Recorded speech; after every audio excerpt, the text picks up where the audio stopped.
작년 말에 크리스찬 투데이라고 하는 미주 한인 기독교 신문에 이런 제목의 기사가 실렸습니다.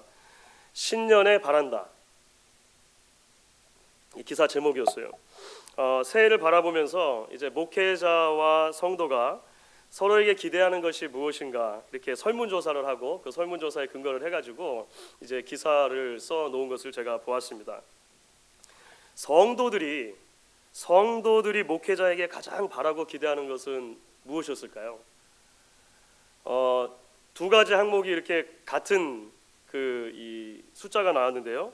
하나는 교인 하나하나의 삶에 관심을 이라고 하는 것하고 또 동률로 나온 것이 말씀 중심의 목회를 해주십시오 라고 하는 두 가지가 공동 1위를 차지했습니다.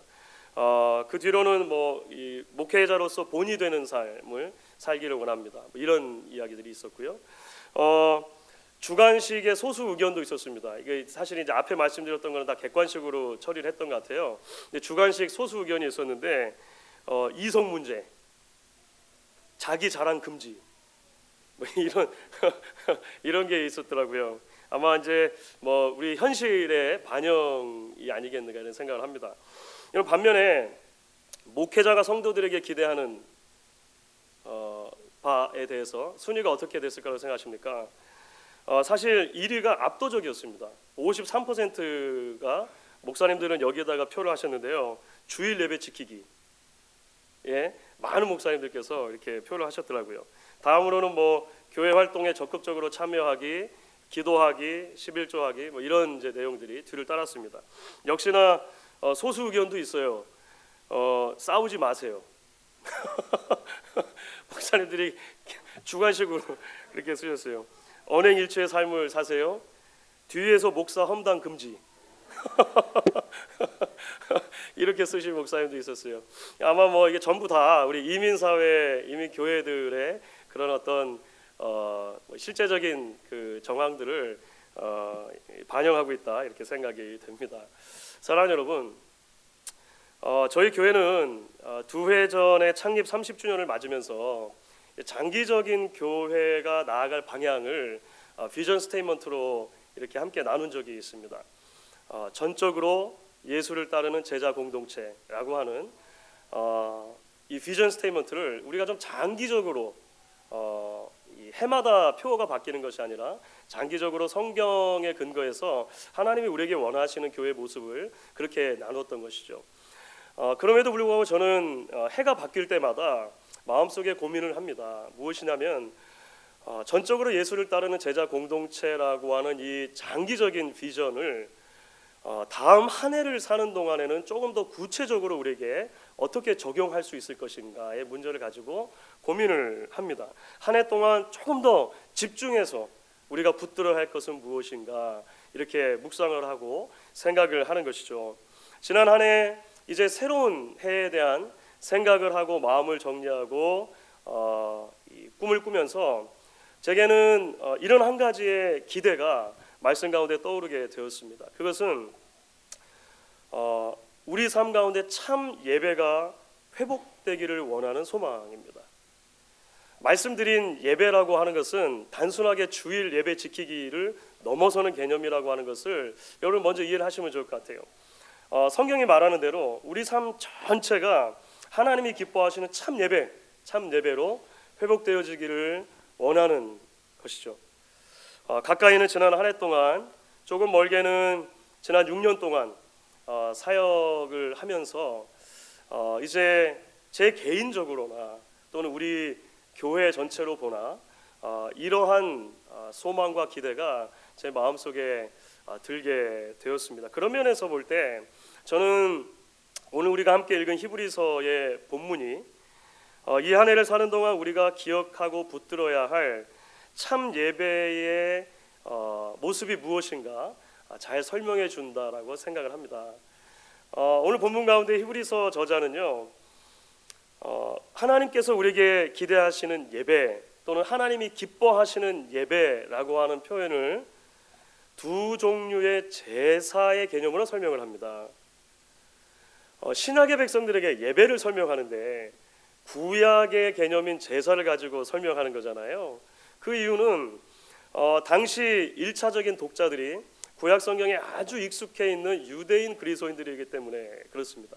우리가 작년 말 12월 한 달 동안 히브리서를 묵상할 때 그런 내용들이 히브리서 큐티 가운데 들어있던 것을 아마 기억하시는 분들은 기억하실 것입니다. 그렇다면 여러분, 하나님께서 우리에게 기대하시는 두 종류의 제사 또는 두 종류의 예배가 있다면 그것이 무엇이겠는가? 오늘 말씀을 통해 우리가 좀 더 묵상을 해봤으면 좋겠습니다.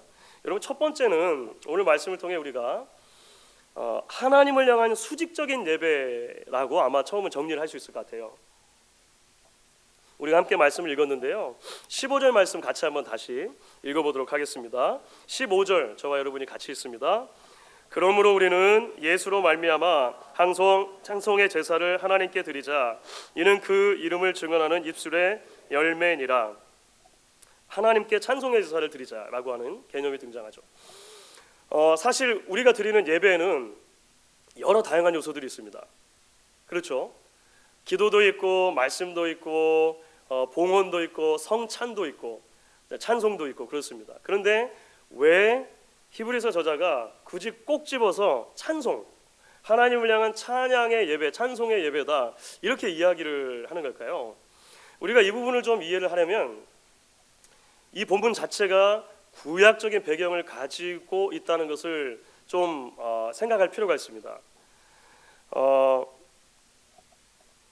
찬송이라고 여기서 사용된 단어가 신약 성경 전체를 통해서 그 헬라어 원어로는 여기 한 번만 사용됐습니다. 그러니까 좀 드문 단어이긴 하죠. 그런데 구약 성경을 헬라어로 옮겨놓은 70인경이라고 하는 성경이 있는데요, 거기에는 구약의 어떤 개념을 번역하면서 종종 찬송의 제사라고 하는 개념이 사용됩니다.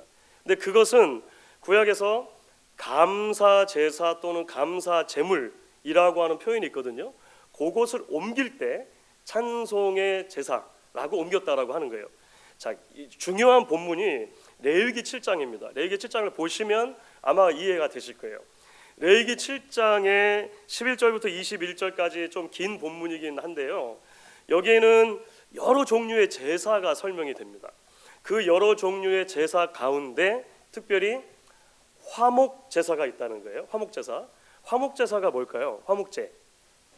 하나님과 화목하기를 기대하면서 드리는 제물입니다. 하나님과 화목하기를 원할 때 제물을 가지고 와서 제물을 드리면 그것을 fellowship sacrifice, fellowship offering 이렇게 이야기를 해요. 화목제다 이렇게 얘기를 하는 것이죠.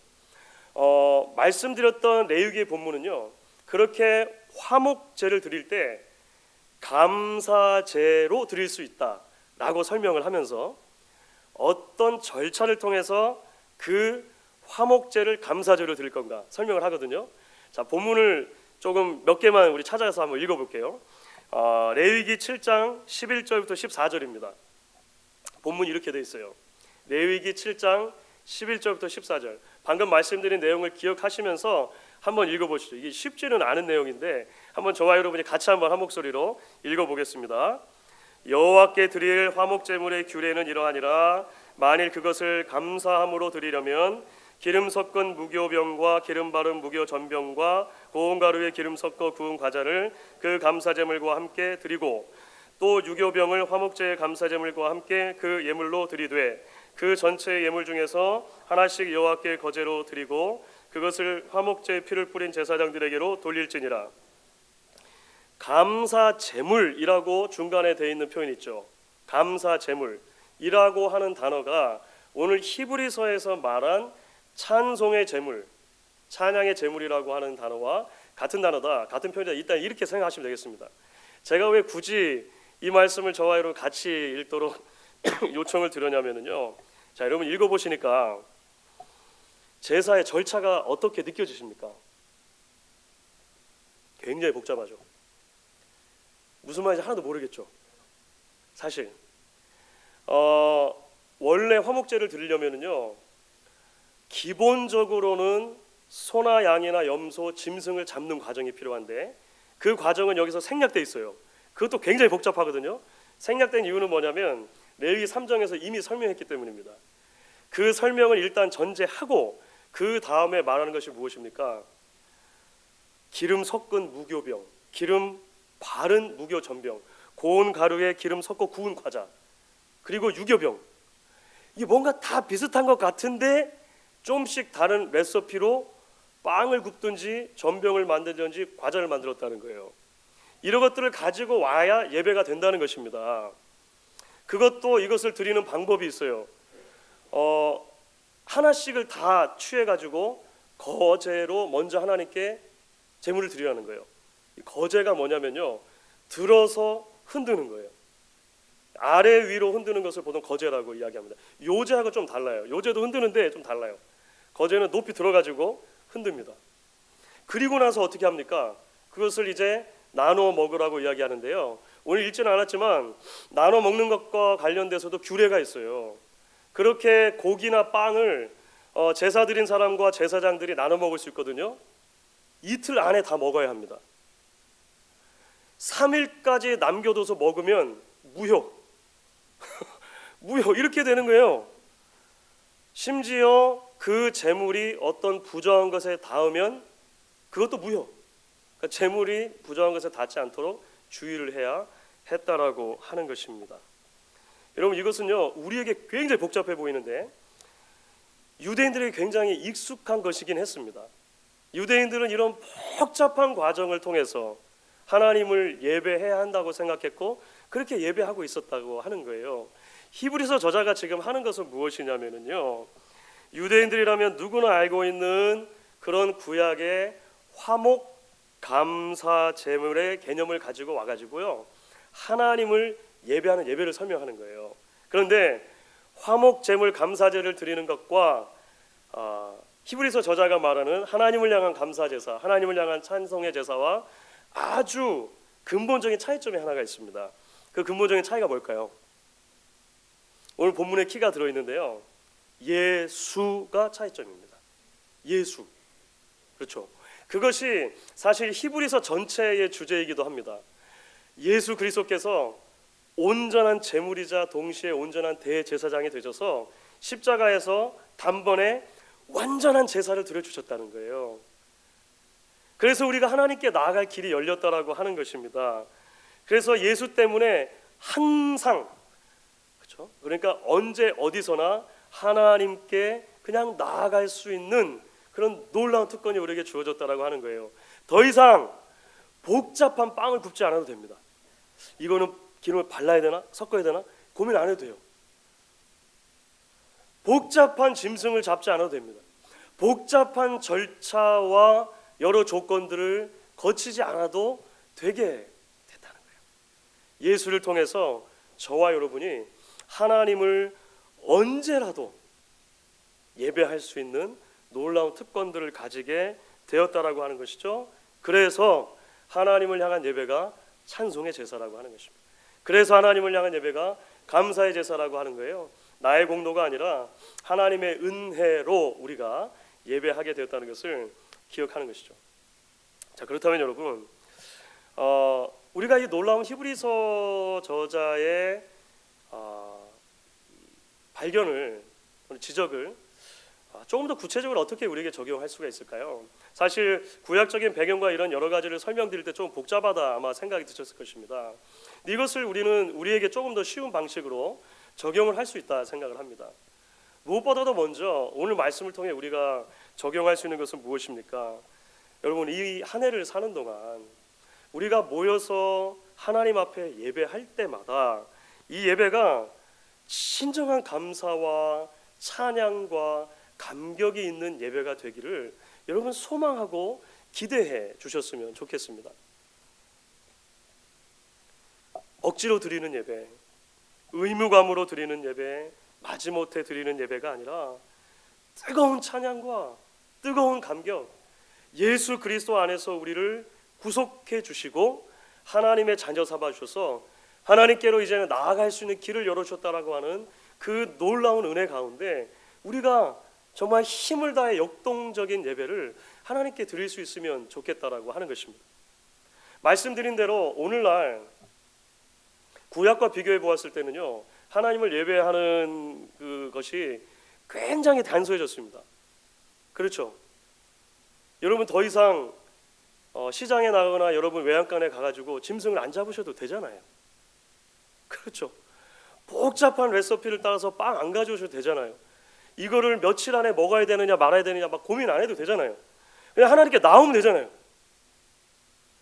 하나님께 나와서 그냥 예배하면 되잖아요. 그런데 웬일입니까? 그럼에도 불구하고 오늘날 너무나도 많은 것들이 우리로 하여금 그렇게 하나님께 항상 나와 찬송의 제사를 드리는 것을 방해하고 있다는 거예요.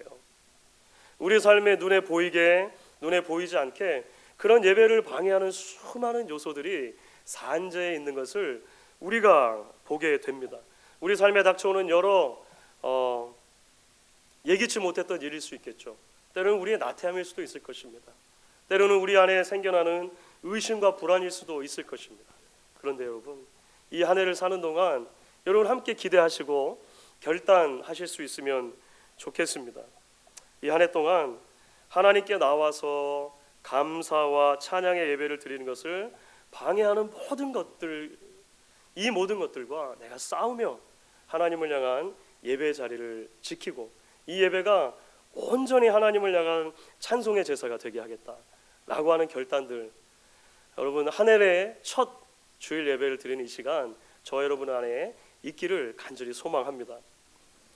여러분 동시에 우리는 위로 하나님을 향한 이 예배라고 하는 개념을 조금 더 확장해서 적용할 수 있겠다 생각을 해요. 그것은 우리가 흩어져서 살아가는 모든 삶의 자리들마다 하나님을 향한 예배가 되게 해야겠다라고 하는 결단을 이 한 해를 지나는 동안 가져야겠다는 것입니다.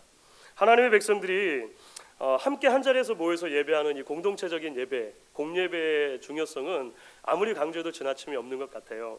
그런데 여러분, 성경은 이렇게 함께 모여서 예배하는 것과 더불어서 흩어져 각 성도들이 각자의 삶의 자리에서 드리는 예배도 대단히 중요한 예배다라고 끊임없이 이야기를 합니다. 히브리서 저자의 표현대로 하면은요, 항상 찬송의 제사를 하나님께 드리는 것이죠. 항상 드리는 것. 이것을 제가 요즘에 조금 관심을 가지고 보고 설교도 듣고 하는 그 한국의 한 교회가 있는데요. 그 교회는 이런 표로 이렇게 정리를 했더라고요. 언제나 어디서나 그리스도인. 저한테도 이런 은사가 있어야 되는데 어려운 걸 쉽게 말할 수 있는 은사가 굉장히 중요하잖아요. 언제나 어디서나 그리스도인. 그렇죠. 그렇습니다, 여러분. 부부가 함께 생활하는 그 자리가 예배의 연장이 될 수 있게 하십시오. 부모와 자녀들이 함께 있는 그 자리가 예배의 연장이 되어야 할 것입니다. 여러분의 일터가, 여러분의 학교가, 여러분이 서 있는 모든 자리들마다 예배의 연장이 되어져야 한다는 것이죠. 하나님을 향한 찬양의 제사는 교회에서만 아니라 항상 어느 자리에 있든지 우리가 하나님 앞에 올려드려야 하는 것이다. 오늘 말씀을 통해 기억하고 이 한 해를 사는 동안 그런 온전한 예배가 우리 삶 가운데 있기를 다시 한번 간절히 소망합니다. 이제 여러분, 우리가 히브리서 저자가 말하는 이제 두 번째 예배 또는 제사의 종류에 대해서 같이 좀 생각을 하려고 합니다. 16절이 말하는 것인데요. 15절과 비교를 했을 때 이것은 우리가 수평적인 제사, 수평적인 예배다라고 아마 이야기를 할 수 있을 것 같아요. 16절 말씀도 우리 같이 한번 읽어보도록 하겠습니다. 같이 읽습니다. 오직 선을 행함과 서로 나누어 주기를 잊지 말라. 하나님은 이 같은 제사를 기뻐하시느니라. 예수를 통해 가지고요, 항상 하나님께 나아가는 제사를 드려야 합니다 라고 하는 이야기를 한 다음에 사실 히브리서 저자는 대단히 흥미로운 한 가지 다른 종류의 제사가 있다라고 이야기를 해요. 그것은 무엇이냐면 서로 나누어 주고 서로 화평하는 것이다, 서로 선을 행하는 것이다, 이렇게 이야기를 합니다. 그리고 나서 이 같은 제사를 하나님이 기뻐하신다라고 말할 때 이 같은 제사는 these sacrifices, 복수로 되어 있습니다. 15절에서 말하는 하나의 제사가 있고 16절에서 말하는 또 다른 제사가 있다. 우리가 이렇게 이해를 할 수가 있을 것 같아요.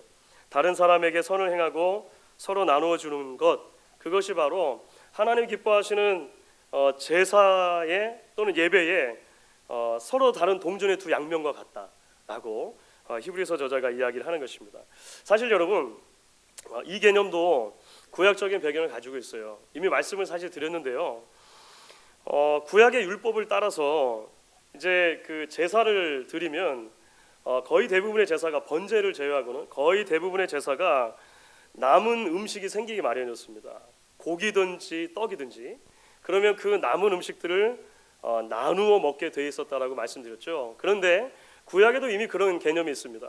음식을 나누어 먹는 것, 하나님을 향한 제사를 드리고 나서 형제 자매들과 음식을 나누어 먹는 것이 제사와 별개가 아니라 제사의 연장이라고 하는 개념이 구약에도 있다는 거예요. 그래서 제가 아까 그 말씀드렸던 3일 안에 뭐 이런 거 있다고 그랬잖아요. 그 본문을 한번 읽어드릴게요. 레위기 7장 18절입니다. 레위기 7장 18절을 보시면 제물과 관련해서 이제 이렇게 얘기를 하는 거예요. 그럼 같이 한번 한 목소리로 읽겠습니다. 만일 그 화목 제물의 고기를 셋째 날에 조금이라도 먹으면 그 제사는 기쁘게 받아들여지지 않을 것이라. 드린 자에게도 예물답게 되지 못하고 도리어 가증한 것이 될 것이며 그것을 먹는 자는 그 죄를 짊어지리라. 제사를 다 끝냈어요. 나는 하나님을 정말로 예배를 잘 드렸다. 이번에 제사가 너무 성공적이었던 것 같다. 다 했단 말이에요. 그런데 아직 끝나지 않았다는 것입니다. 그 제물을 나눠 먹는 과정 가운데 혹시라도 문제가 생기면 방금 전에 읽은 말씀에서는 어떻게 됩니까? 뒤집어진다. 취소된다. 아무것도 아니게 된다. 그 제물도 무효한 것이 된다라고 이야기를 해요.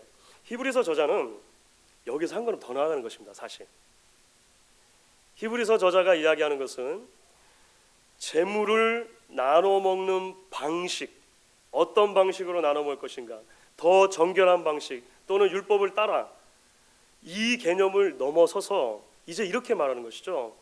제물을 나눠 먹는 것 자체가, 성도와 성도 사이에 나누고 교제하고 화목한 것 자체가 그것으로 예배다, 그것으로 제사다, 이렇게 히브리서 저자는 조금 더 확장해서 우리에게 이야기를 해주는 것입니다.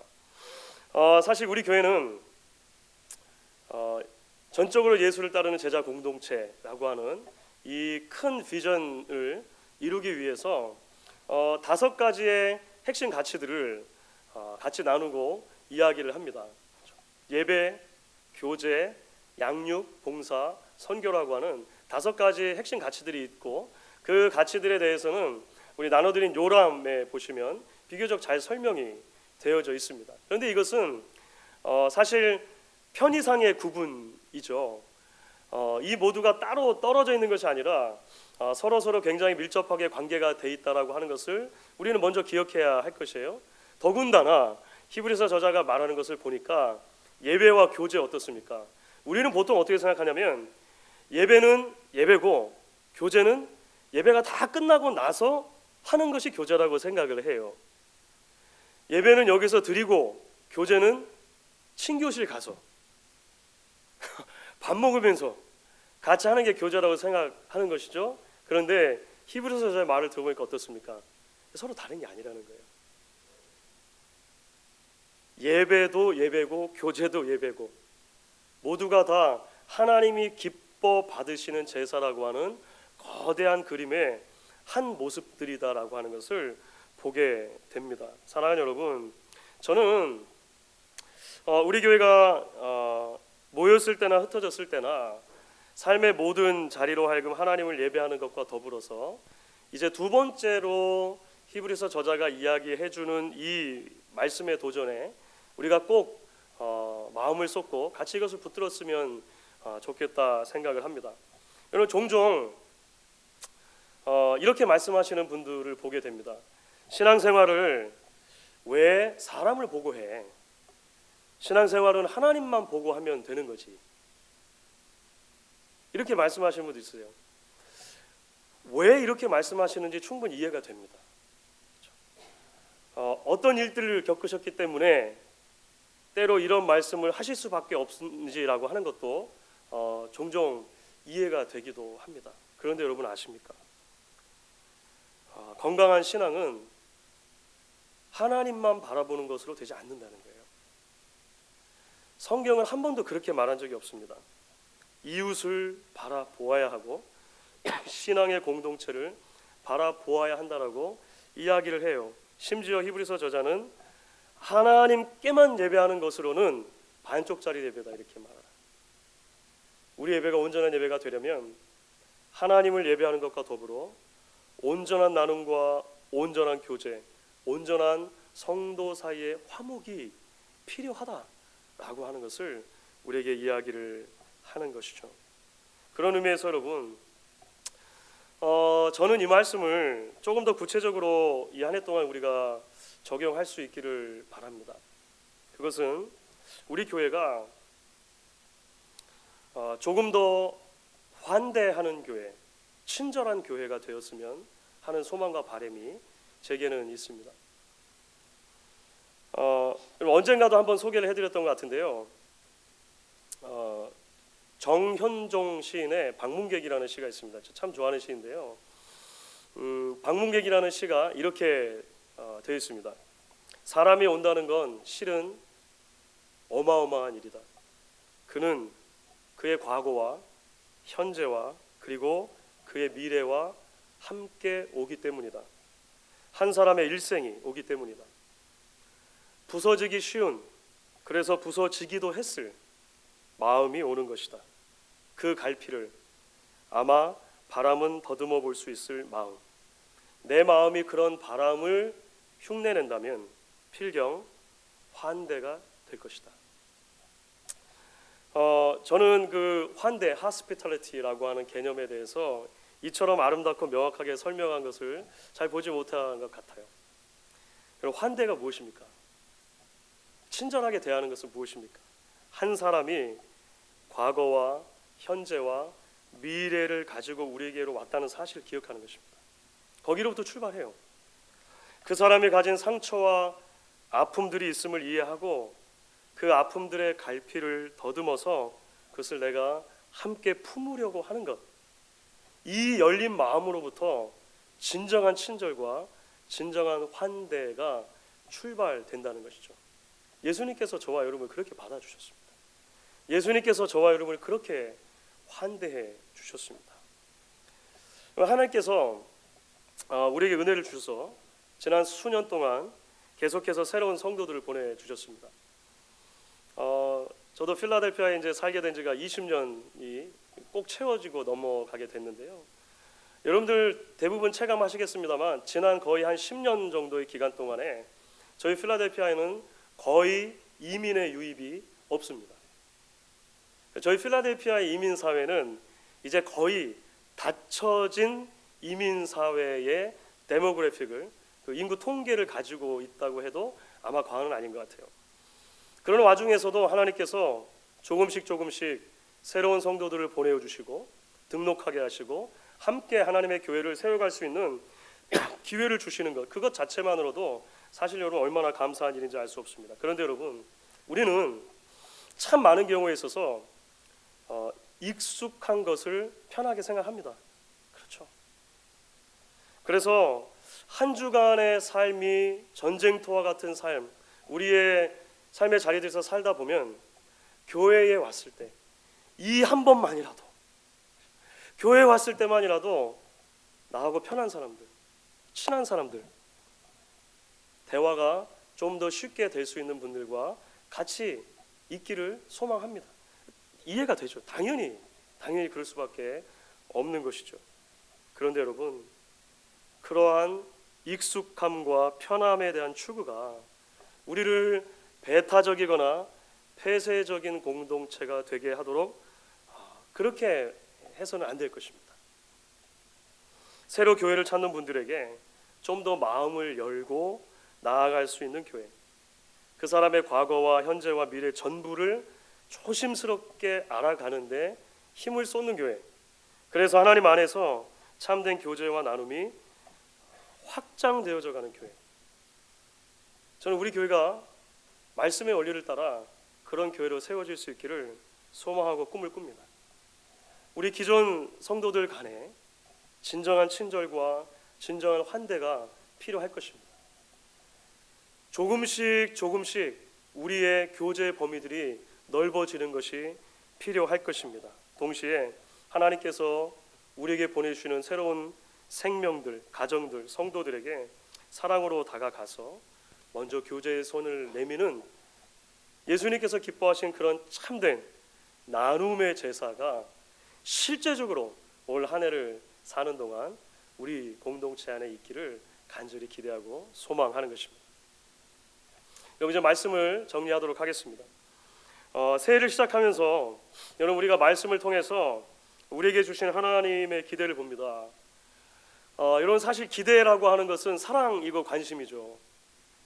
사랑하지 않고 관심이 없다면 기대할 리도 없지 않습니까? 그렇죠?